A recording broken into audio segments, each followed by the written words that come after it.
Mga pangutana og tubag mahitungod sa Christmas. Number 1. Tinuod ba nga December 25 ang birthday sa atong Ginoong Hesus?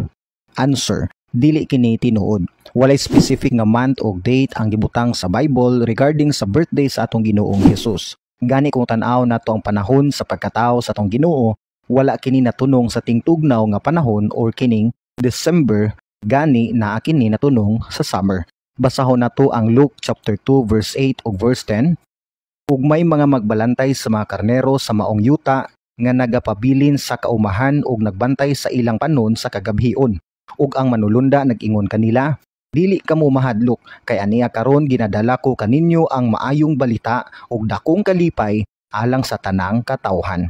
Makita nato ani nga kahimtang sa verse nga pagkatao ni Ginoong Hesus naay mga magbalantay og karnero nga gidala nila sa gawas ang ilang mga karnero aron ilang ubanan. Part ni sa ginabuhat sa mga shepherds sa ilang mga karnero sa Middle East basta summer. Kung panahon pud sa winter o kining tingtugnaw, dili nila ginadala sa gawas ang ilang mga karnero tungod sa panahon kundili ila lamang kini ginapabilin sulod sa turil.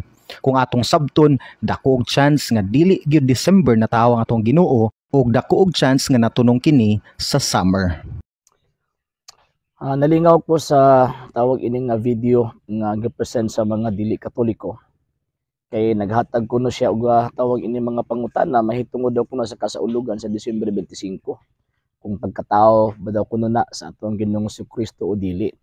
So una niyang tubag ingon pa niya dili daw kuno na pagkatao sa Ginoo ng Disyembre 25 sa hinungdan kay wala daw kuno natala sa balaang kasulatan nga Disyembre na tao, Disyembre 25 na tao nga atong Ginoong Kristo. Sa di pagtuon nila sa balaang kasulatan, birth certificate. Sa pagtuon nila sa Biblia, kalendaryo. Sa nakadakong binuang. O klaro man ang giingon sa balaang kasulatan, Galatia kapitulo 4 bersikulo 4 nga ang anak sa Dios mataw sa hustong panahon. Kung hustong panahon gani ang tawag ining isgutan, but pasabot na cover siya sa bulan, na cover pud siya sa gitawag og petsa. So karon kung kutob lang gyud ta sa balaang kasulatan aw mga mahitabo diyan di kita nga Disyembre 25 pagkatao sa tuang Ginoong Kristo. So karon mo nang kinahanglan ta mo tiglom mo salom sa gitawag og tradisyon sa pagtuo kay gitudlo man ng San Pablo 2 Tesalonica kapitulo 2 bersikulo 15 nga huptin ninyo ang mga tradisyon nga among gitudlo kaninyo pinaagi sa pulong ug pinaagi sa sulat. So mo nang tan-aw nato ang tradisyon sa pagtuo. Ang tradisyon sa pagtuo si San Juan Bautista natawo siya June 24 or 25. Nya kay siyempre magulang man siya unom ka bulan sa ato ang Ginoong Jesucristo. So buti pasabot kung imong tan-awon or tong tan-awon pintahon nato from June 24-25 pag-abot ang ika 6 months sa mo ni pagkatao sa Ginoong Jesucristo. Di ba? June, July, August, September, October, November, December 25. Mo ang ika-unom ka bulan. And ang Biblia mismo nagsulti nga ang mga Hudyo kaniadto naa sila kasaulugan kanang giingon nga Day of Atonement nga matunong kana sa ato ang kalendaryo Gregoriano September 25. Unya maupod na ang panahon nga diin si Zacarias nga amahan ni San Juan nga Bautista nga nag-offer og insenso sa Holy of Holies nga lugar. So kung September 25 ang annunciation nga magbuntis si Elizabeth nga asawa ni Zacarias kang San Juan, so buti pasabot ang ika 6 month nga diin mabasa nato sa St. Luke chapter 1 verse 26 hangtod sa 31, ang ika 6 month ni ana mao ning March 25. So kung magsugod tag counting sa March 25 kanang sa St. Luke chapter 26 to 31 nga diin nagpahibalo si Anghel Gabriel sa mahal nga birhen nga magbuntis siya sa atong Ginoong Jesucristo. So kung atuan ang tawag ining account, so ang ika 9th month niya is December 25. Normal ra man gud siguro na sa mga dili Katoliko nga dili sila makapiho, dili sila makatug-an sa birthday sa Ginoo kay sulpot lang man sila. Ikaduhang argumento ingon pa niya nga ang Kristo daw kuno natawo dili daw kuno sa kuan, dili daw kuno sa winter season. Nya gibasihan natong St. Luke chapter 2. And sa tinuod lang kung ato ang sabton ang balaang kasulatan ug sumala sa geographical tawag ini nga climate sa lugar Kasi nagtuo ang kwan, nagtuo ning atong mga higala nga mga dili Katoliko nga kining maong gitawag og Bethlehem sama nag-Europa nga pag-abot sa December same sa ilahang gi-present nga visual aid. Pag-abot sa December is kwan tawag ining mag-ice ug mag-snow. Dili oy. Dili mag-snow ngano man tungod kay ang tawag ang klema sa tawag ining kwan 31.7 latitude. So buti pasabot kana nga gitawag og panahon walay ayos sila nga ma-experience ang tawag ining Bethlehem. And at the same time kanang December, month of December mao pa na ang pagsugod sa tawag ining winter season sa gitawag og Bethlehem.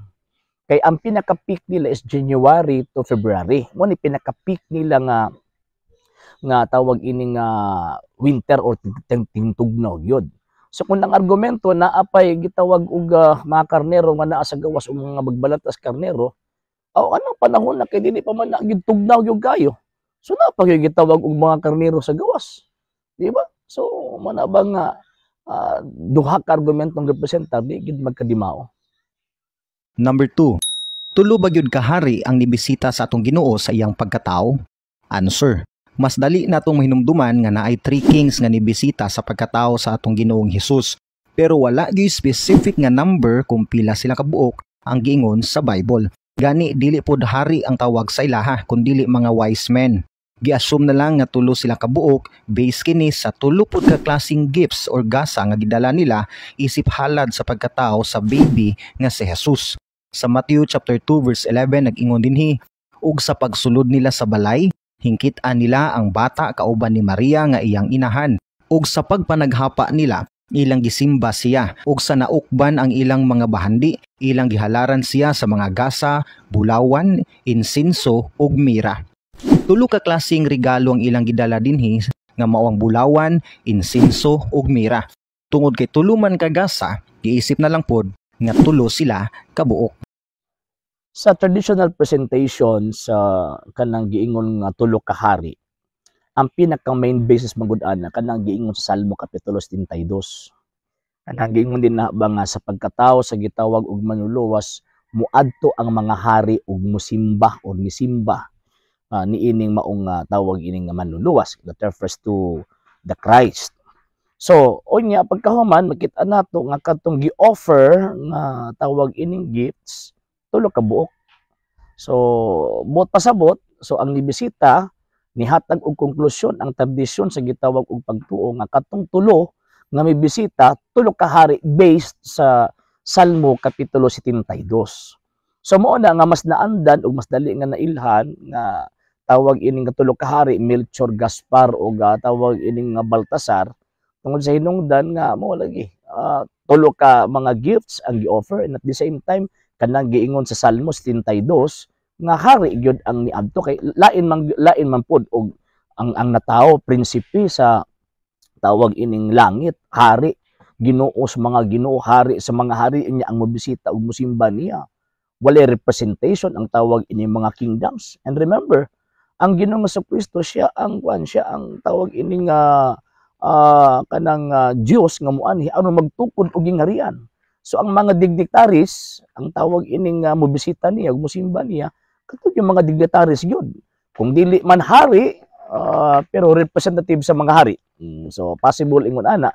Pero kung ato ang tan-aw ng balang kasulatan, hari ang nibisita, hari ang gitawag og misimba. Mo bitaw nga sa dihan nag-courtesy call ang tawag ini mga mago didto kang Herodes, giatubang ni Herodes nya dili pwede nga si Herodes moatubang sa gitawag og dili sama niya. So kung tan-aw nato ang sirkumstansya, hari gyud ang tawag ining miadto. Pero sa mga tawag ini mga fathers sa simbahang Katolika is ang term na ginagamit either magi or tawag ining tulo ka hari or kaning tulo ka haring mago. Yon. Mo na pinaka tawag ining duol or term nga daling magamit na nato nga gitawag og mga Katoliko. Ang mga migo nato nga mga dili Katoliko dili man sila kapihuan na nga naman tungod sa hinungdan nga sulpot magud lagi di sila makakataog detalye ba kung baga. Number 3. Pwede ba mag-celebrate ang mga Kristohanon sa Christmas? Answer. Depende sa klase sa pag-celebrate. Kung i-celebrate kini kay nagtuog yun nga December 25 na tawo ang Ginoong Hesus, kini ang dili maayo. Pero kung gi-celebrate nimo nga naay Hesus nga natawo sa kalibutan aron sa pagluwas sa mga sala sa tao, pwede kining i-celebrate. Ang pag-celebrate sa pagkatao ni Hesus, wala ni nag-focus sa mga material nga butang lang, kundi sa mga spiritual gyud nga mga blessings. Dili maayo kung mahimo tang materialistic para lang pagsaulog ani nga season. Mas maayo kung i-celebrate ang pagkatao ni Hesus pinaagi diha sa paghinatagay, pagpinasayloay ug panaghiusa ug labaw sa tanan, mawali ang maayong balita sa tanang katawhan kung nganong natawo si Ginoong Hesus dinhi sa yuta. Mao ni reason nga nasulat ang John 3:16 ang pinaka-heart sa Bible.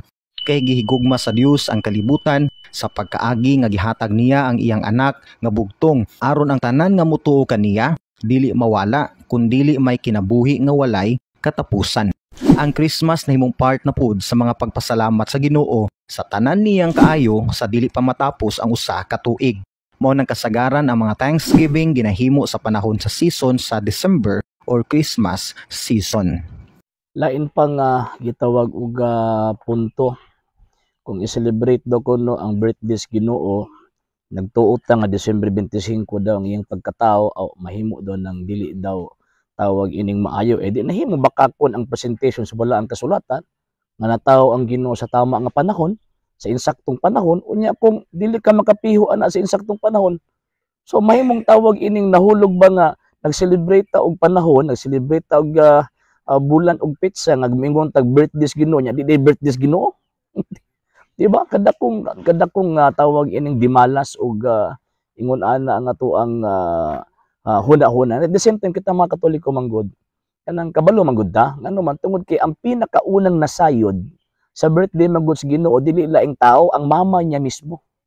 Ang mama niya mismo mo ay nagtudlo sa simbahan nga ang birthday ni Kristo December 25, di ba? Ang pinakaunang nakabalo sa birthday nato ang atubiyang mama.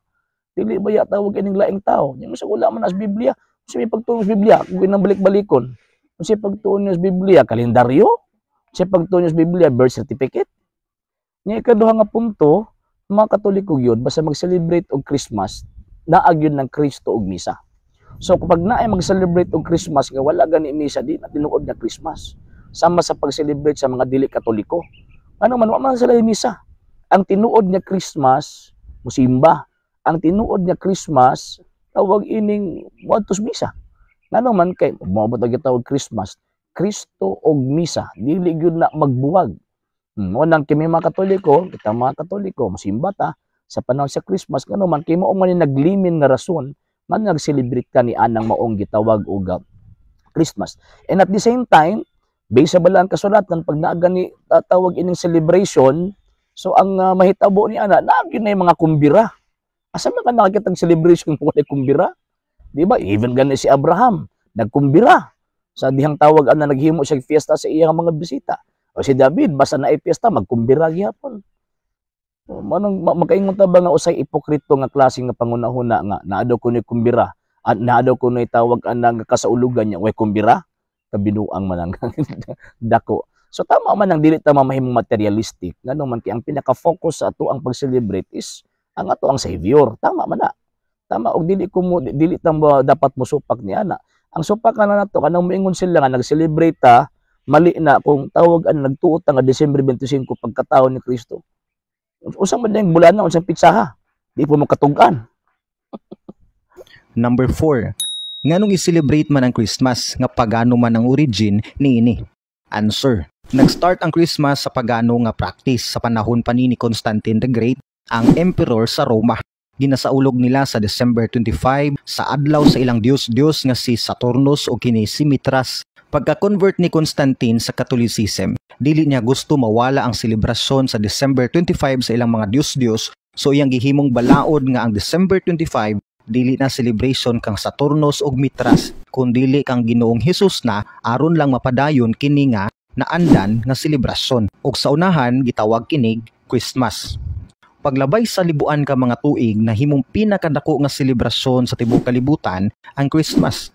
Tinuod gikan kini sa pagano nga origin, pero atong hinumduman nga dili issue ang origin sa usa ka practice, kundi nagdepende gihapon kini giunsa nimo pag-apply o paggamit sa kaayuhan. Example na lang ang birthday.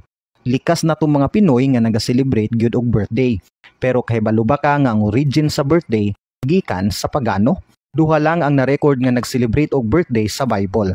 Una ang anak ni Pharaoh sa Egypt nga nasa Old Testament nga usa ka pagano, ug si Haring Herodes nga panahon sa tong Ginoong Hesus nga usa-usab ka pagano.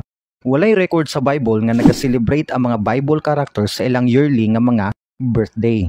Pero atong gina-practice gani ang birthday hangtod karon bisag pagano pa ang origin niini. Gani daghan pa sa atong mga religious nga mga practices nga gikan sa paganong origin. Sama na lang nining Christmas.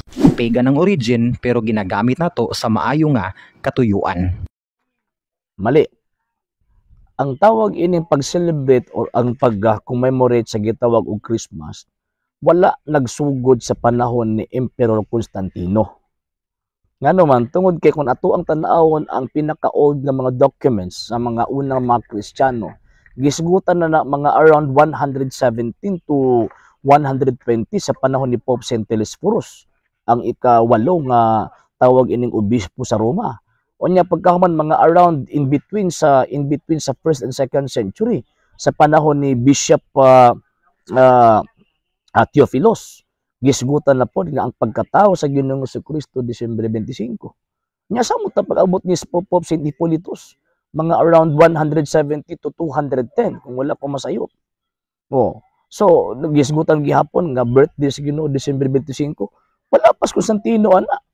So kung maingon sila nga nagsugod sa tawag ining panahon sa mga pagano ang pagsaulog sa gitawag og Christmas, ay kulang ang ilang tawag ining pagtuon.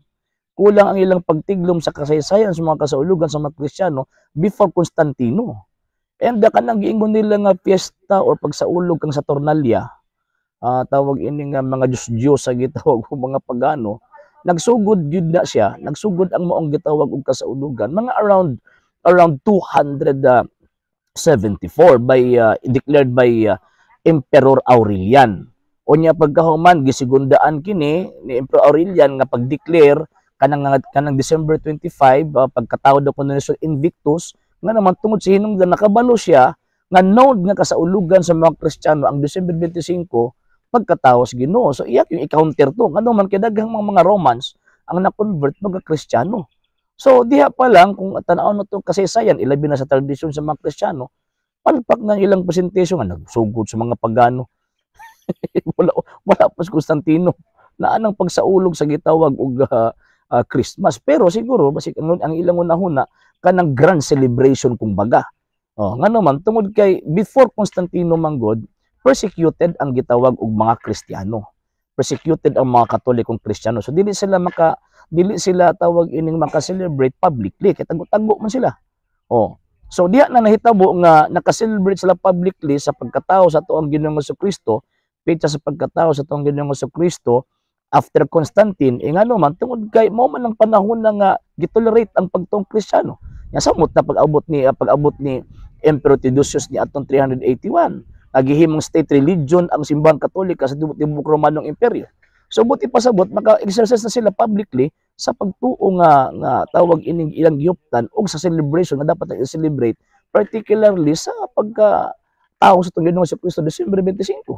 So mali nang maingon ta nga nagsugod pa sa mga pagano ay kinahanglan siya na magbasa ug tawag ining mga kasaysayan ilabi na sa tradisyon sa unang mga Kristiyano kaniadto. Again ang tawag ining balik-balik kung di sila kabalo ni ana tungod sa hinungdan nga sulpot ra man gud na ilahang pundok god. Number 5, pwede ba ko moingon nga wala ko nag-celebrate og Christmas pero nagadawat ko og Christmas gift? Answer, ang tinuod kung imog yung panindigan nga dili ka mag-celebrate og Christmas kay strikto ang inyong relihiyon o dogmatic ay nga bahin, edi ayaw og participate sa tanang kalihukan nga related sa Christmas. Sama na lang, ayaw pagdawat sa paghatag og Christmas gift, ayaw pag-adto og mga Christmas sale sa mga mall, ayaw og attend og Christmas party, ayaw dawat og Christmas bonus, ayaw paghanda sa December 24, ayaw pamalit og mga Christmas decor. Atong sabton nga naga-celebrate kita og Christmas culturally ug traditionally, pero wala ta nahimong pagano as long as gigamit na to kini sa maayo nga katuyuan. Sa laing bahin kani nga punto is sakto. So kung tinuod jud nga dili ka gusto nga mag-celebrate og Christmas, so tanang mga butang nga naay koneksyon sa Christmas, di ayaw dawata, di ba? Ayaw dili ato tawag ining dawaton, pero sa word pa lang nga Christmas, Kristo og misa. So bot pasabot kung naa kay celebration na gihimo nya wala gani na misa, dili na tinuod nga celebration sa Christmas. Ngano man kay ang pinaka main point, ang pinaka main objective, ang pinaka main celebration sa panahon sa Christmas, misa. So kining mga dili Katoliko kung nag-celebrate sila og tawag ini Christmas unya wala gani misa, ay ipanglabay na ang inyong mga kuan. Inyong tawag ining mga gipangihimo kay dili man na connected sa Christmas. Di ba? So kanang bingon sila nga ayaw magdawat og tawag ining mga Christmas bonus panahon sa Christmas. Mas damor nga di ka modawat og Christmas bonus bisan pa nagtuo kag Christmas. Modawat og Christmas bonus pagka man di ka mo adto simbahan, di ka mo adto misa. Ay maambot pasabot nga na imong gikuan. Imong gihapong gisupag ang celebration sa gitawag og Christmas. Di ba? Kristo gani og misa. So buti pasabot sa Ginoong Kristo ug ang misa. So ang tinuod nga pagsaulog sa misa sa Christmas naa gyud na gitawag og misa. Pag naay nagsaulog nga tawag ining og Christmas unya pagkahuman dili gani mo simba, wala gani sila gitawag og misa, dili na tinuod nga Christmas. So buti pasabot mao nang mga tawhan nga nagpailang mga Kristiyano pero ang gibuhat dili gyud buhat ug dili pagtuo nga subay sa Kristohanon ug Kristiyanong gitawag og pundok.